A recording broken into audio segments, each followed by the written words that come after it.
القصة هذه صارت على واحد يقول حلمت اني الله يدفع على في النوم من قلبنا، في النوم انا وخالي واحد من خوالي يقول احبك خالي هذا، حلمت ان من قلبي انياق انا وخالي انياق مره، ويقول ولو ان في وسط وادي خضر مربع انا وخالي مفلين يعني هو وخاله انياق مفلين، هذا في النوم مفلين ومبسوطين جدا في الوادي هذا، فيه حمض وفيه رمث وفيه خيرات فضيلة، مفلي أنا وخالي نياق.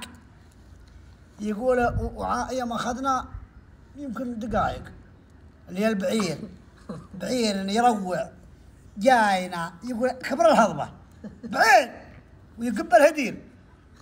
قلت يا خالي حنا نياق هالحين، قلت خالي يا خالي ارفع ذنبك علشان البعير يشوفنا يحسب لك القحة وانا برفع ذنبي معاشير انا وياك علشان ما يجينا.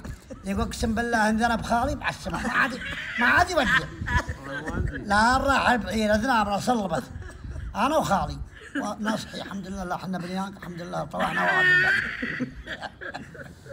والله العظيم ان لي 10 سنين الحين اني ما نسيت ذنب خالي. صراحة خالي لا رفعت ذنبه هذه والله لياكلنا البعير.